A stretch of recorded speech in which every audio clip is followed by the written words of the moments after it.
जय माता दी। जय माँ कामाख्या। कामाख्ये वरदे देवी नीलपर्वतवासिनी त्वं देवी जगतमाता योनि मुद्रे नमस्तुते। कामाख्ये काम संपन्ने कामेश्वरी हर प्रिये कामनाम देहि मे नित्यम कामेश्वरी नमस्तुते। कामदे काम रूपस्ते सुभगे सुर सेविते करोमि दर्शन देव्यम सर कामार्थ सिद्धयेत्। ओम महेशानी महामाये चामुंडे मुंडमालिनी आयु आरोग्य ऐश्वर्य देहि में देवी परमेश्वरी। ओम जयंती मंगला काली भद्रकाली कपालिनी दुर्गा क्षमा शिवा धात्री स्वाहा सदा नमस्तुते। ओम सर्वमंगल मांगल्ये शिवे सर्वासाधिके शरण्ये त्र्यंबके गौरी नारायणी नमस्तुते। दुर्गति नाशिनी दुर्गा जय जय, काल विनाशिनी काली जय जय, उमा रमा ब्रह्माणी जय जय, सीता राधा रुक्मणी जय जय, महालक्ष्मी नमस्तुभ्यं नमस्तुभ्यं सुरेश्वरी, हरि प्रिय नमस्तुभ्यं नमस्तुभ्यं दयानिधि। देव राधा ट्रस्ट सत्यवाणी चैनल। हवन करने के बहुत फायदे होते हैं। अग्नि में आपको कुछ सामान अपने ऊपर से उतार के जलाना हवन कहलाता है। न भी उतारें तो भी जला दें, वो भी हवन कहलाएगा। गाय के गोबर के जला करके उसके ऊपर घी शक्कर और काले तिल छोड़ने से, ओम नमो भगवते वासुदेवाय मंत्र बोलने से पितृ प्रसन्न होते हैं, पितरों की कृपा प्राप्त होती है और भगवान वासुदेव तो प्रसन्न होते ही होते हैं। तो ओम क्लीं कृष्णाय नमः, ओम नमो भगवते वासुदेवाय, ओम नमो नारायणाय। यज्ञ को भी यज्ञ नारायण भगवान बोला गया है, इसलिए यज्ञ करना चाहिए। जब यज्ञ नारायण भगवान प्रसन्न हो जाएंगे तो आपके यहाँ के दुख दरिद्र तो ऐसे ही दूर हो जाएंगे। इसलिए यज्ञ करना चाहिए। और जो मनुष्य यज्ञ नहीं करता है, हवन नहीं करता है, होम नहीं, ये सब नाम है, अर्थ अलग अलग नहीं है।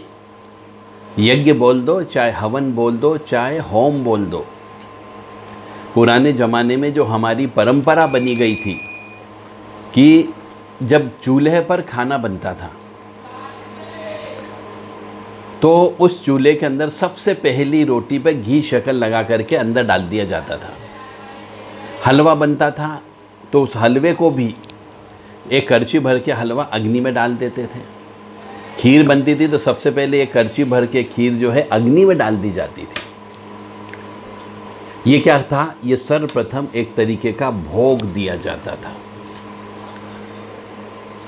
और ये भोग लेने से कुल देवी देवता प्रसन्न होते हैं, पितृ देवता प्रसन्न होते, स्थान के देवी देवता प्रसन्न होते हैं और घर के अंदर रहने वाली जो भी आत्माएं होती थी वह सब आत्मा भी प्रसन्न होती है। इसलिए होम करना चाहिए। हवन करने से दुख दूर होते हैं, हवन करने से पापों का नाश होता है, हवन करने से यदि भाग्य रुक रहा है तो भाग्य खुल जाता है, हवन करने से स्थान के देवी देवता प्रसन्न होते, हवन करने से घर के अंदर रहने वाली आत्मा प्रसन्न हो जाती है, हवन करने से आपकी बीमारी दुख दूर कम हो जाते हैं, ख़त्म भी हो जाती है। तो हवन करना चाहिए। हवन करने से घर का शुद्ध वातावरण शुद्ध होता है, हवा शुद्ध होती, स्थान शुद्धता होती है, पवित्रता भी आ जाती है। तो तीन चीज़ चलती है। यदि सुख समृद्धि शांति चाहिए तो शुद्धता स्वच्छता पवित्रता मेंटेन करो और इसके लिए हवन करना चाहिए। इसलिए पुराने ज़माने में हर माह में हवन होता था। सत्यनारायण भगवान की कथा होती थी और उसमें हवन होता था। और भी किसी बच्चे का जन्मदिन आ गया तो हवन कराते थे। कभी किसी को याद आया था कि आज मेरी शादी हुई थी तो शादी की जो वर्षगांठ रहती थी उस दिन भी हवन होता था। बड़े बुजुर्ग हवन कराने के बाद में सामर्थ्य के अनुसार दान धर्म दिलवाते थे ताकि वो जो है मनुष्य सुखी रह सके। तो हवन तो करना ही करना। हवन करने से यदि आपके कोई ग्रह नक्षत्र खराब हैं तो वो ठीक हो जाते हैं। हवन करने से यदि घर के अंदर कोई प्रेत आत्मा आ गई, कोई नकारात्मक ऊर्जा आ गई है तो वो भी घर छोड़ के चली जाती है या फिर अपना भोग लेकर के वो तृप्त हो जाती है और आपको आपके लिए सहयोग करने लगती है। इसलिए हवन करना चाहिए। हवन करने से, जैसे हमारे यहाँ पुराना रीति रिवाज चला आ रहा है, परंपरा है, परिपाटी है, नियम है, संस्कार भी है, हमारी संस्कृति भी है कि हवन करने से हर काम करते थे तो वहाँ पर पहले हवन होता था। गृह प्रवेश कर रहे हैं तो हवन हो रहा है, भूमि पूजन कर रहे हैं तो हवन हो रहा है, विवाह हो रहा है तो हवन कर रहे हैं। जो 16 संस्कार हुआ करते थे उन 16 संस्कारों में हवन तो जरूरी होता ही था। कोई भी कार्यक्रम कर रहे हो, बड़ा कार्यक्रम कर रहे हो, अनुष्ठान कर रहे हो तो पहले हवन होता था कि भैया जगह को शुद्ध करो, वातावरण को शुद्ध करो और उसके बाद में कोई कार्य प्रारंभ करें। कोई फैक्ट्री का उद्घाटन करना है तो भी, फैक्ट्री बनाना है तो भी, मशीन लगाना है तो भी हवन पूजन हुआ करता था। तो हवन करने से शक्तियों को बल मिलता है जो हमारे साथ चल रही, हमारे आसपास रह रही है। और आज के ज़माने में जो मंदिरों में जो शक्तियाँ बैठी हुई है वहाँ पे भी हवन नहीं हो रहा है, घर पे भी हवन नहीं हो रहा है। इसलिए मंदिर पे जाते हैं, धागा बांध के आ जाते हैं तो वो शक्तियाँ काम नहीं करती, क्योंकि उनके पास वो पावरलेस बैठे हुए हैं। क्योंकि हवन करने से ही ऊर्जा प्राप्त होती है, हवन करने से ही उन्हें शक्ति प्राप्त होती है। और जब शक्ति प्राप्त होगी तो ही वो जो व्यक्ति मन्नत मांगता है उसकी मन्नत को पूरी करते हैं। फिर आप कहते हो कि यार इस मंदिर में गए थे, पूजन अर्चन किया, पर मन्नत मांगी थी, पूरी नहीं हुई। तो मन्नत क्यों पूरी होगी? क्योंकि जब तक आप उस शक्ति को शक्ति प्रदान नहीं करोगे तब तक आपकी मन्नत पूरी नहीं हो सकती। तो आपको मन्नत पूरी करने के लिए या ईश्वर से कोई चीज़ प्राप्त करना हो तो आपको हवन करना अत्यंत आवश्यक है। हवन करने से ही आपको आत्मबल प्राप्त होता है, हवन करने से ही आपकी इच्छा शक्ति में वृद्धि होती है, और हवन करने से ही उतारा करके यदि हवन करते हो तो वो नेगेटिव एनर्जी जो आपके शरीर के अंदर आ गई है वो भी चली जाती है। बार बार हवन करना चाहिए, और जिस चीज़ से हवन करोगे ईश्वर कहता है तू मुझे क्या दे रहा। हवन करना एक तरीके से बलि का रूप है। अब चूंकि आप हिंदू हो, बलि नहीं दे सकते हो तो मत दीजिए, परंतु ये वाली बलि तो दे दीजिए। हवन के माध्यम से पूरा पूरा फल अग्नि को समर्पित कर दीजिए, नारियल अग्नि को समर्पित कर दीजिए, नींबू अग्नि को समर्पित कर दीजिए, जायफल अग्नि को समर्पित कर दीजिए, सेब फल कर दीजिए, अनार कर दीजिए, अंगूर कर दीजिए। ये पूर्ण फल माने गए हैं। इन फल से हवन करने से भी आपको फल की प्राप्ति होगी।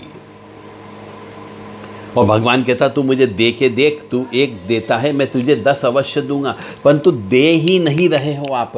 10-10 साल हो गए आपके मकान को बने हुए, बस आपने मकान उद्घाटन के समय पे संक्षिप्त हवन करा दिया था, उसके बाद आपने हवन नहीं करा। फिर कहोगे सब मकान में जब से हम आए हम बीमार रहने लगे, हमें कष्ट आने लगा है, हमें दुख होने लगा है, यहाँ पर हमारी प्रगति रुक गई है।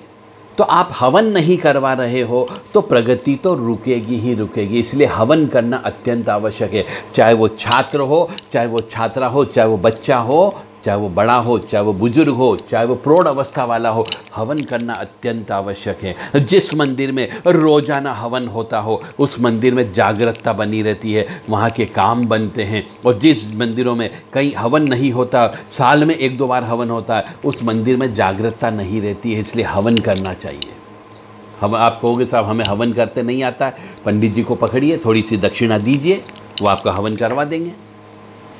और नहीं आता तो हम हवन करने की विधि बता देते हैं। कुछ नहीं है, हवन सामग्री आप बाज़ार में मिलती है, लेकर के आ जाइए। उसके अंदर काले तिल, जौ, पीली सरसों, उड़द, लौंग, 7 प्रकार का अनाज, घी, शक्कर, ये सब मिला दीजिए। ये हवन सामग्री तैयार हो गई है।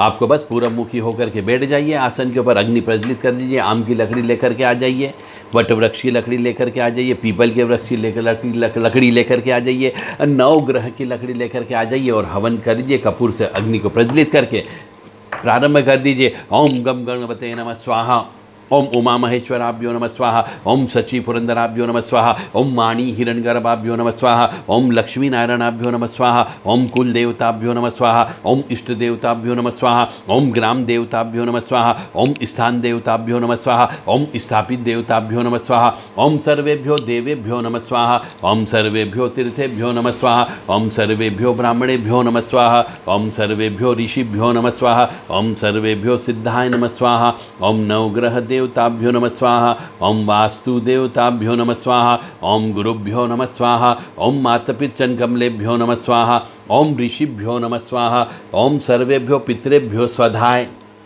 ओम 64 योगिनी देवीभ्यो नमः, ओम सप्तघत मातृका देवीभ्यो नमः, ओम छम क्षेत्रपालाय नमः, ओम बम भैरवाय नमः, क्रीम कालिकाय नमः, हम हनुमते नमः। बस ये हवन हो गया आपका। पर आप हवन करना नहीं चाहते क्योंकि आपका पैसा खर्च होगा, मकान काला हो जाएगा, आपके पास समय नहीं है। तो हवन आपको करना, जितना ज़्यादा आप हवन करोगे घर में उतनी आपकी यहाँ की परेशानी दूर हो जाएगी, पाप कर्मों का नाश हो जाएगा, आप सुख में रहोगे, आनंद में रहोगे। और आनंद यदि चाहिए आपको तो लक्ष्मी की कृपा अवश्य प्राप्त होगी। हवन अवश्य करिए।